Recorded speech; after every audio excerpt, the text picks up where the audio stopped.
Good afternoon, it's Chandra Easton here from starastrologyhealing.com. Continuing on with my talks on this ancient land. I'm still in Western Australia, but I've left the Kimberleys and moved south to the Pilbara. The Pilbara is a very vast sort of region, and I've specifically today I'll be talking to you about the Karajini National Park.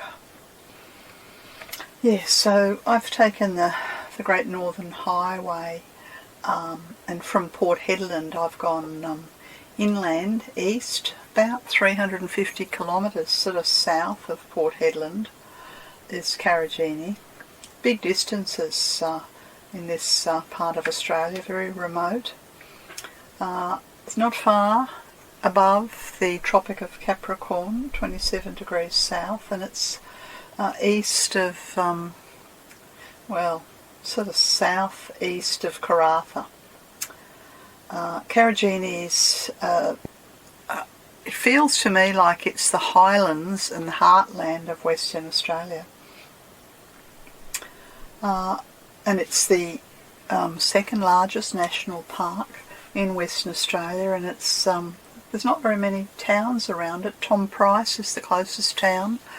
I think that's probably about 80 kilometres away. There's another town, maybe it's 150 kilometres away, called Parabadu, and that seems to be where a lot of the fly-in, fly-out workers land. And to the east is Newman.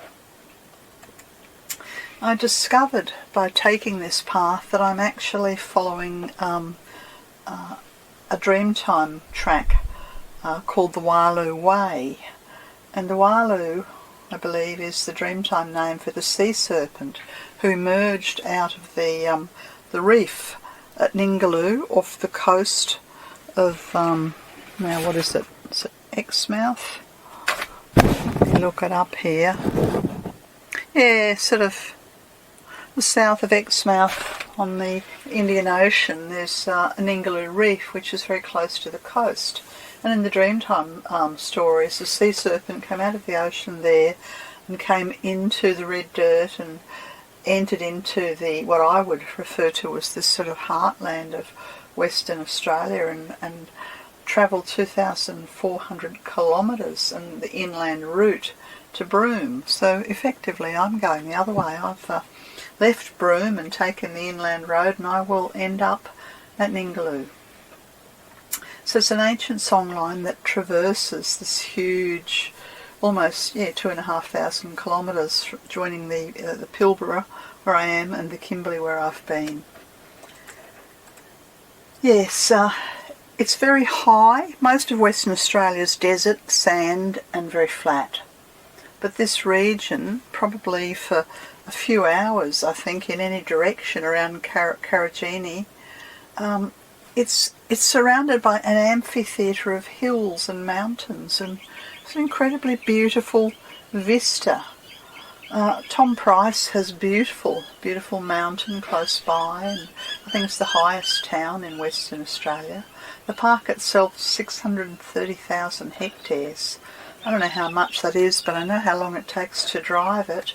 To go from one part of the park to another can take 3 hours. Yes, and a lot longer if you are game enough to take some of the dirt roads. I stuck to the bitumen. There are 4 major mountains, and I'm having trouble finding the indigenous name of Mount Sheila. This is the one that sort of, and these 4 mountains feel like 4 gateways surrounding this sort of temple of the heart of Western Australia. And up in the northwest of Hamersley Gorge is Mount Sheila, and I'll look up the name of Mount Sheila. And then west of Tom Price is Jardinmunna, and at the southern gate is Poonaruna, otherwise known as Mount Bruce, and at the eastern gate is Wilbury, who has another name, and I can't recall it just at the moment, but I'll find it for you. So of course I love mountains. Yeah, Wilbury is known as Mount Mihari. It's difficult to describe the impact that these mountains have when you're travelling through very, very flat, desert, desolate country, and then you come upon these giants that just sort of rise up, and they're ancient, of course, and they look purple in the light to me, purple and green, and there's this contrast with the red earth. It's a region of wildflowers, and these ones here I'd seen in Central Australia. They're very prolific, and then the golden ones, not sure what they are. And there were other ones that were a vivid orange-red. It's difficult when I'm driving to get you photographs of these beautiful wildflowers that are just growing in the scrub, in amongst the spinifex. Yes, so this one here, this mountain here, Mount Bruce, as I said, holds the sort of southern gateway, Poonaruna, and of course some people climb it. I was camped very close to this mountain and could see it in the morning and the evening in different light. It was very beautiful. Yes, the whole region seems to be full of these sort of hills. And anyway, then I went into Karajini, and of course Karajini really requires four-wheel drive. But there are a couple of places that I could go to, and Dale's Gorge. It's extremely beautiful, and I went down to the Fortescue Falls, and the gorge just looks like a giant's kind of sliced the earth, almost like a layer cake, you know, orange and yellow. And the watercourse, you can't imagine the power of the water that's carved this landscape out millions of years ago. Takes one's breath away. I think this image is from fairly high up before I began the descent down. I don't know, there's probably 10 minutes worth of steps to go down to the falls, the Fortescue Falls. The rock, it just looks like slabs of chocolate, but it's sort of almost sort of rust coloured. Incredible, and just you want to touch it and lean against it, and it's extremely mesmerising. Yes, it's quite a large vista looking down from the lookout through the gorge, and the different colours of the water reflecting, and the people look quite minuscule sitting down there on all the rock platforms like so many lizards on rocks, just enjoying the serenity and the peace of this beautiful part of Karajini. Yes, the water was, when I got down there and went swimming, it was delightful, absolutely delightful, not at all cold. Yeah, there were several dozen people down there. The reflections of the colours. Some people were just picnicking, families there. A beautiful place to rejuvenate and be healed. And of course, a sacred place on this Walu Way. And part of the indigenous tradition is that you approach these waterways quietly and with reverence, and don't yell and don't splash and don't dive, and just be mindful of the spirit of the place that's there. Yes, and I think everybody was sort of in the zone, really. Everybody was just blissed out, peaceful. People from all around Australia here, not our international visitors, because of course the doors to the country are closed, and the colours of the slabs of the rock and the water are just vivid and very beautiful. Yes, I think it might have been late afternoon, and I think it was a couple of days later I went on to the Hammersley Gorge. Now, in my preparations for this journey around this ancient land, I've had significant dreams before I left, and one of the dreams that I had was of Hammersley. I kept hearing the name Hammersley, Hammersley. I kind of knew that it was somewhere in Western Australia. Didn't know that it was now renamed as Karajini, because Hammersley is the, I think, the major gorge. I didn't go to some of the harder to get to ones, but the presence and the power and the beauty and the majesty of the Hammersley Gorge, well, just made me weep. But of course, to get there, there's the name of it, Minthukundi. To get there, it's just a journey beyond the red dirt in my trusty steed, and this sort of vista of beautiful, beautiful mountains. And one has to laugh, you know. They call it the tourist drive, but the road that I was on was a graded road from Tom Price, about 40 kilometres of good dirt, but the one off to the right there, the Walu Way, is a horrific corrugated rut-filled road that would destroy the front end of most cars.